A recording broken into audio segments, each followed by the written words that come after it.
Assalamualaikum warahmatullahi wabarakatuh. Perkenalkan, nama saya Muhammad Ali Fikri dan di sini saya akan menjelaskan bagaimana menggunakan rumus if untuk mengisi tabel pada soal nomor 1.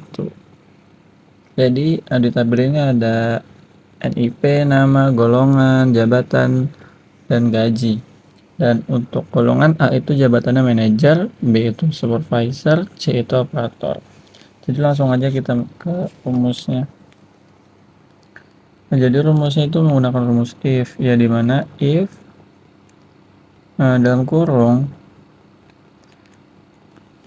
terus kutip A, kemudian koma, kutip A itu kan manajer, tulis manajer, lalu if yang C5 lagi, karena kan A itu ada di C5, B itu supervisor, lalu yang C itu operator, C5 juga. Nah, kemudian jika A ini sudah sesuai, artinya A itu kan manajer, nah di sini A itu manajer, tinggal kita salin lalu tempel. Nah, otomatis akan terisi. Kemudian untuk yang gaji itu rumusnya sama, jadi kita bisa salin tempel juga.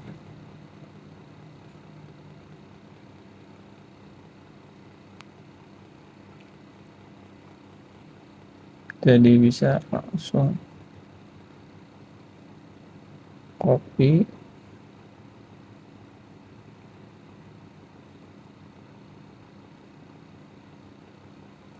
salin lalu tempel di sini.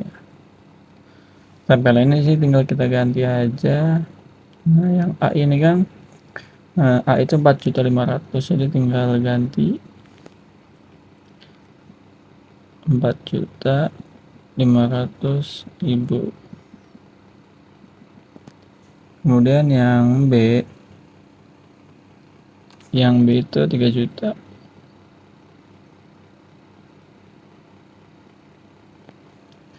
Yang C itu 2.500.000.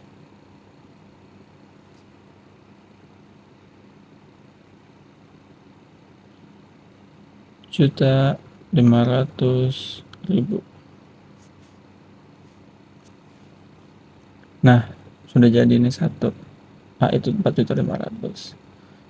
Lalu tinggal salin dan tempel.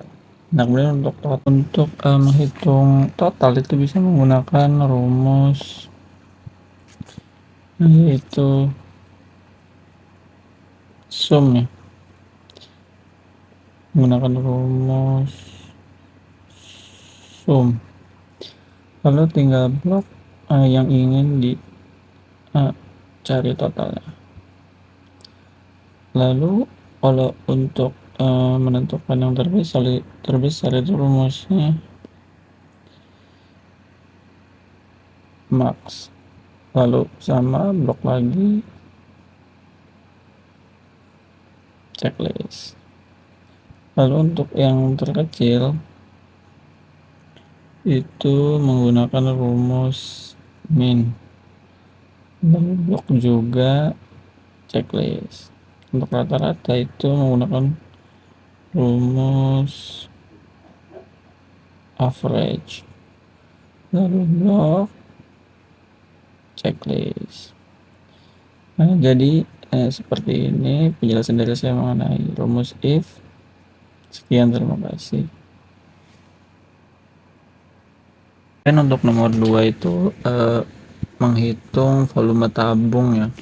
Jadi menghitung volume tabung menggunakan aplikasi Pascal NID itu bisa menggunakan rumus seperti ini ya. Rumus seperti ini. Dan jika sudah diketik semua dan sudah dipastikan benar, itu tinggal kita klik yang lanjut. Setelah itu masukkan jari-jarinya itu 10 sesuai yang di soal, tingginya itu 28, dan volume tabungnya itu didapatkan hasil 8.792. Jadi Assalamualaikum warahmatullahi wabarakatuh. Perkenalkan, nama saya Muhammad Ali Fikri dan di sini saya akan menjelaskan mengenai soal UTS ya, mengenai teknologi informasi. Jadi yang pertama itu adalah pengertian dari teknologi informasi. Teknologi informasi adalah sebuah teknologi yang digunakan untuk memanipulasi data dengan berbagai cara. Misalnya teknologi ini dapat memproses, mengakses, mengorganisir, dan menyimpan data. Tujuan penggunaan teknologi informasi ini adalah untuk menghasilkan informasi yang berkualitas tinggi. Informasi yang berkualitas tinggi itu berarti informasi yang relevan, akurat, dan diberikan tepat waktu. Kemudian yang kedua adalah contoh aplikasi Office di Android. Yang pertama ada Microsoft Office. Nah, Microsoft Office merupakan teknologi yang banyak orang membutuhkannya, baik untuk keperluan sekolah bahkan sampai pada pekerjaan. Kemudian ada WPS Office. Nah, WPS Office itu adalah aplikasi yang mampu mengedit dan juga membuat dokumen baru hanya dengan bermodalkan smartphone Android saja. Kemudian yang ketiga ada Office Google. Aplikasi ini termasuk Google Docs untuk membuat dan mengedit dokumen, Google Sheet untuk membuat spreadsheet, dan Google Slides sebagai program presentasi daring. Kemudian yang keempat itu Polaris Office. Nah, ini nih aplikasi Polaris Office disokong oleh fitur yang mampu untuk melakukan penyimpanan file, bahkan mengedit file berupa Word, Excel, dan juga PowerPoint dengan hanya satu aplikasi saja. Kemudian yang kelima itu All Document Reader and Viewer. Ini dapat membantu membaca semua dokumen yang diunduh dari internet seperti file PDF, doc, docx, XLS, PPT, TXT, Excel, dan lain sebagainya. Lalu yang keenam, Adobe Acrobat Reader. Ini adalah aplikasi untuk membaca PDF. Tidak hanya untuk membuka dan membaca PDF saja, aplikasi ini juga dapat langsung membuka file PDF melalui email dan website. Lalu contoh aplikasi Office pada Windows. Itu yang pertama ada Microsoft Word. Nah, Microsoft Word ini sudah tersedia ya di sejumlah operasi seperti macOS, Windows, iOS, dan juga Android. Lalu yang kedua ada Microsoft Excel. Nah, Microsoft Excel digunakan untuk mengatur data keuangan pada suatu perusahaan dengan mudah dan juga efisien. Banyak masyarakat yang menganggap Microsoft Excel ini disebut juga sebagai alat manajemen data. Kemudian yang ketiga Microsoft PowerPoint. Nah, ini nih untuk membuat, mengatur, dan memformat suatu file presentasi jadi lebih menarik sebelum Anda tampilkan kepada peserta atau penonton. Lalu yang keempat Microsoft OneNote.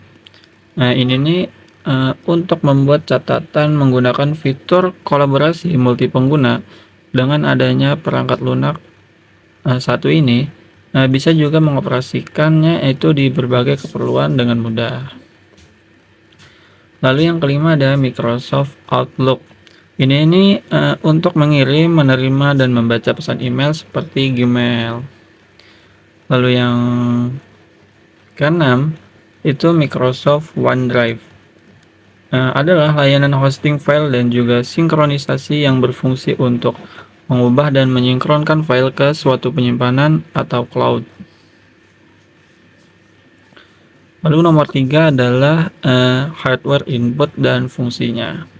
Berikut ada beberapa hardware dan juga fungsinya. Yang pertama itu ada monitor.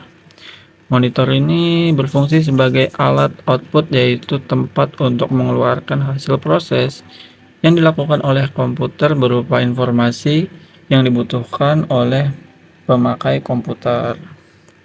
Yang kedua CPU atau Central Processing Unit. Berfungsi sebagai pengendali proses kinerja komputer. Dengan kata lain, sebagai tempat mengatur semua instruksi program pada komputer dan sebagai pengelola semua aktivitas kinerja di dalam komputer. Lalu yang ketiga ada printer. Printer ini untuk mencetak data seperti tulisan, gambar, atau foto pada kertas. Yang keempat itu scanner. Scanner ini sebagai mesin fotokopi dan berfungsi untuk mengcopy data objek dan dipindahkan ke dalam memori komputer yang hasilnya dapat dilihat pada monitor komputer. Yang kelima itu mouse. Berfungsi untuk menunjuk posisi kursor pada layar komputer secara cepat. Yang keenam itu keyboard. Ini nih untuk mengetik atau memasukkan huruf, angka, karakter, serta melakukan perintah-perintah untuk menyimpan file dan membuka file. Yang ketujuh, speaker. Speaker itu untuk mengubah gelombang listrik dari perangkat audio menjadi gelombang suara atau getaran. Yang kedelapan, modem. Itu berfungsi alat komunikasi dua arah dan saat ini lebih digunakan untuk menghubungkan komputer ke jaringan internet. Yang kesembilan, stabilizer. Stabilizer berfungsi untuk menstabilkan tegangan listrik apabila voltase listrik turun. Lalu yang ke-10 ada hard disk. Hard disk itu untuk menyimpan data komputer dan penyimpanan operating system atau OS, serta sebagai alat booting pada komputer. Lalu yang ke-11 itu ada RAM atau memori. Berfungsi sebagai perangkat yang menyimpan proses kinerja komputer untuk sementara sehingga membuat akses data yang sama menjadi lebih cepat. Yang ke-12 ada power supply. Berfungsi sebagai penghambat arus listrik, kontrol voltase pada perangkat keras komputer.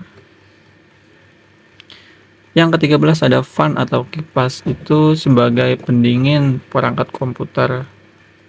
Lalu yang ke-14 itu ada LAN card, itu untuk menghubungkan antara komputer dengan lainnya dengan jaringan LAN. Yang ke-15 prosesor. Berfungsi untuk merespon dan mengolah segala instruksi yang menghidupkan komputer. Yang ke-16 motherboard. Itu berfungsi sebagai wadah atau papan sirkuit utama tempat macam-macam komponen elektronik yang saling terhubung yang memiliki chip, BIOS, jalur dan juga konektor sebagai penghubung dari masing-masing perangkat yang terpasang. Yang ke-17 ada CD-ROM. Ini nih untuk proses burning, copy CD dan install software menggunakan CD atau DVD. Yang ke-18 sound card. Sound card itu sebagai penghubung output audio ke speaker, penghubung input suara ke komputer melalui mikrofon. Dan 19 UPS. UPS itu untuk menyimpan atau menyediakan arus listrik tambahan. Jadi ketika ada mati lampu itu arus listrik nggak langsung mati karena ada yang sebagian tersimpan di UPS. Kemudian yang ke-20 ada barcode. Ini nih untuk membaca kode yang berbentuk kotak atau garis lalu diterjemahkan ke dalam bentuk angka-angka, biasanya terdapat pada kasir di supermarket. Lalu di soal keempat itu adalah sebutkan software browser internet. Yang pertama itu ada Safari. Ini nih adanya di Apple, kemudian adalah Firefox, kemudian Chrome, Edge, dan Opera Mini.